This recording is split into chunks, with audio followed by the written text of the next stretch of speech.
My name is Juan Martinez, and this is Talks on the Rocks. Hola, no? And today's cocktail is a custom Jalisco sour for the homie Ernesto Yerena, the homie creative. ¿Ubicas la fama? Or nah. We're gonna start off with some fresh egg whites because it takes a lot of huevos to step out of your comfort zone and do what you believe in. Up next, we're gonna add a little bit of honey, the homie barely sweet. We'll add a little bit of citrus. Then we're gonna be adding a little of Casamigos Añejo, straight from Jalisco ese. I've always had a love for street art and just art in general. And the fact that I'm making a cocktail for Ernesto is a huge honor. And it's an honor to be using his art in my craft. And this is the Hecho Con Huevos.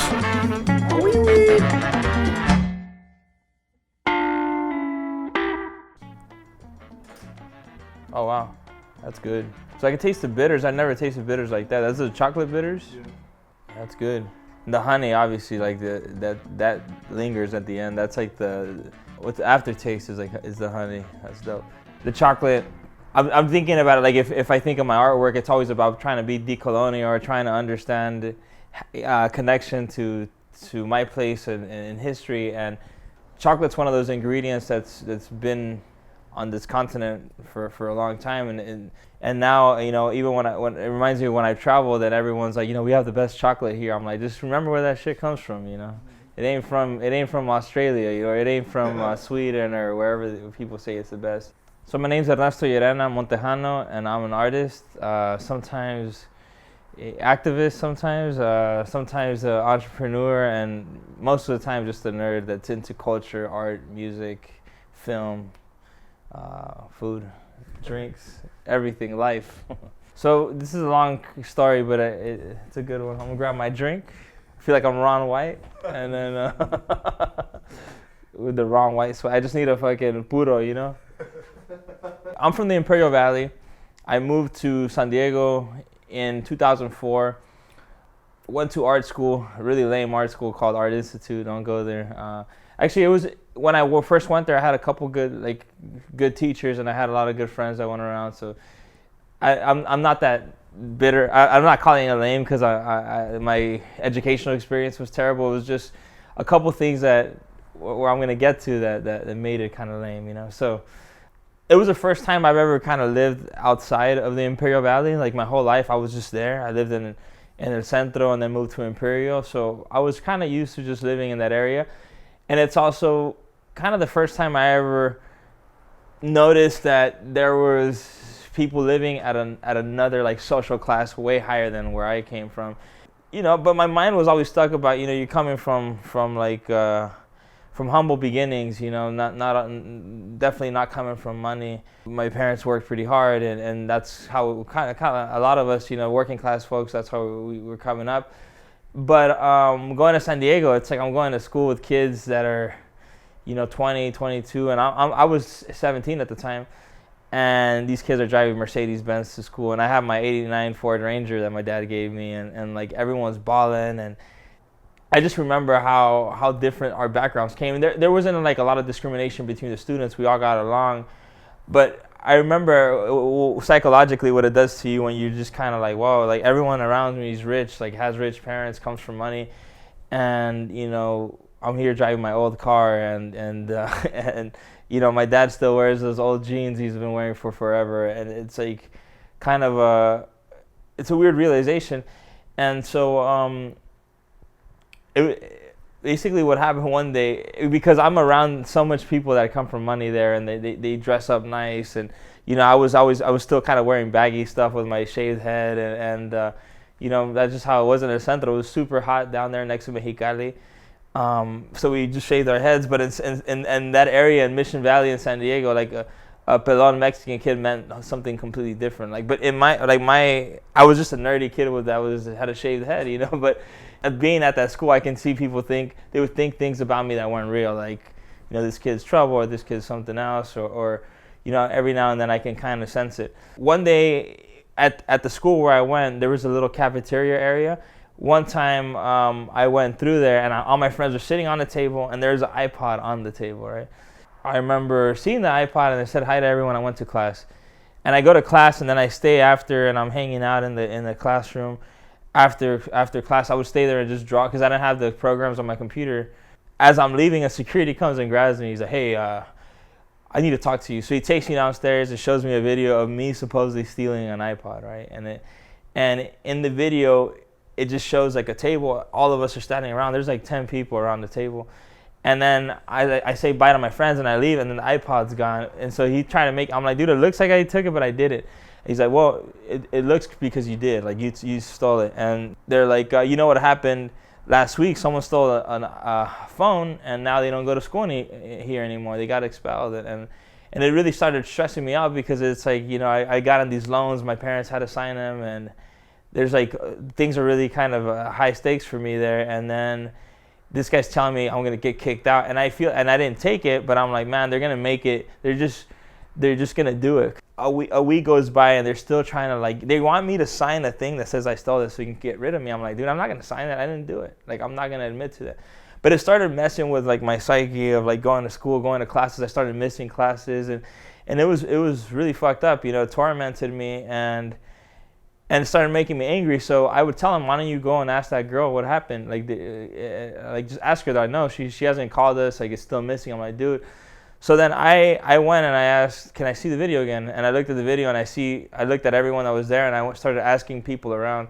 And the first dude I asked that was in that video, he was like, I was like, hey, dude, you remember that day there was, when I said what's up to you guys, there was an iPod on the table. The girl went and told the security, and now they're saying that I stole it, and they're gonna kick me out of school. And he's like, dude, what the hell? He's like, you know, I'm a manager at the Apple Store, right? I don't trust lost and found, so I took it with me, and I put in the serial number on the back. And that same night, the girl had her iPod back, but she didn't go say, hey, I got it back.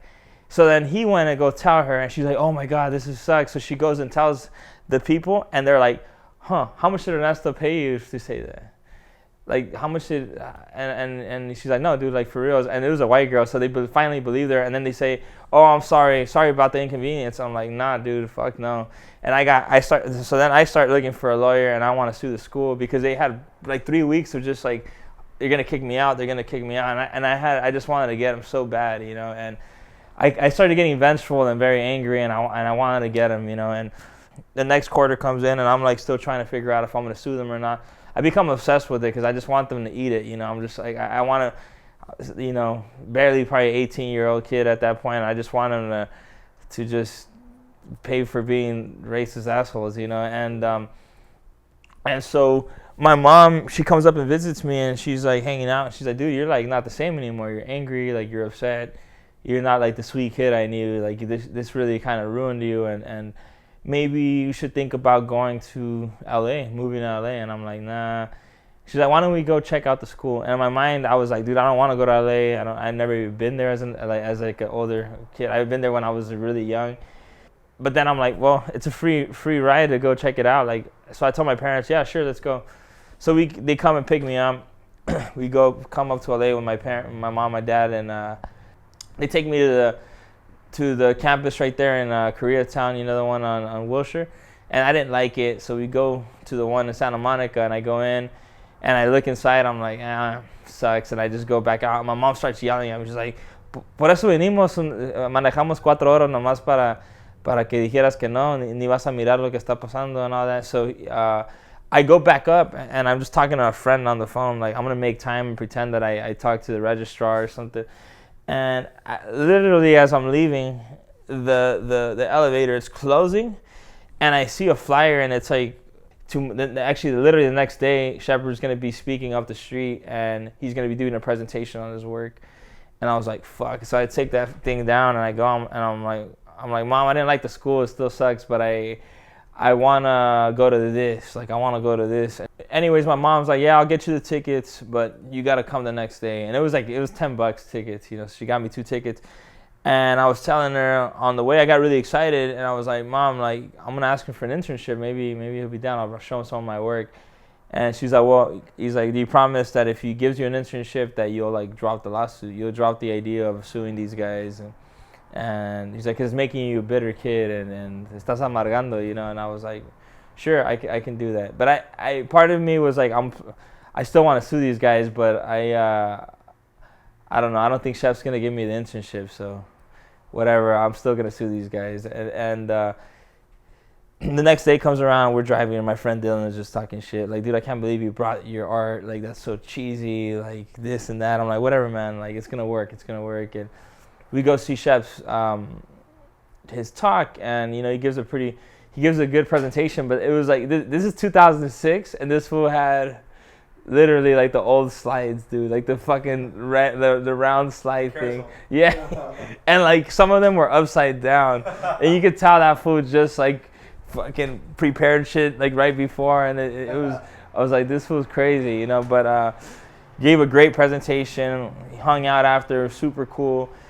And you know, everyone was talking to him, and I went up I waited a while, like I waited for everyone to talk, and then I went up and I gave him my thing. I'm like, hey dude, like this is what I did. He's like, oh, this is really cool, man. And I'm like, I'd love to get an internship. And he just gives me his card. He's like, it's got my number on there. Like, yeah. And I was like, that's it? He's like, yeah, you got the internship. Just we'll figure it out. And I was like, what the fuck, you know? And it was just how it worked, you know. It was that easy.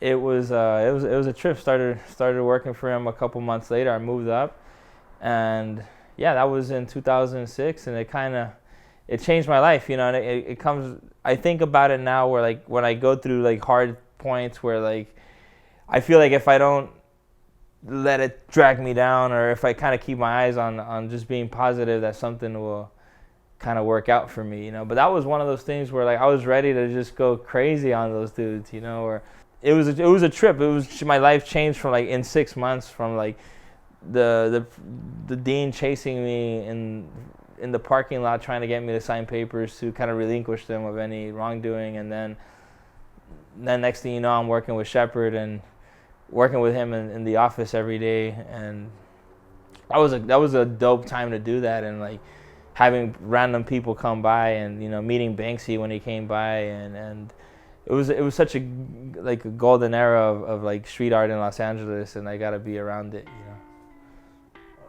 So if you enjoyed this episode, please click here to subscribe to the YouTube channel, Talks on the Rocks. My information, if you want to follow me on Instagram, at Ernesto Yerena, all one word. My website is hechoconganas.com. Hecho Con Ganas, made with motivation, made with desire, hard work, gumption. Just kind of keeping your eyes on the prize, staying positive, working hard, never giving up. That's what I mean. At eggs. At eggs.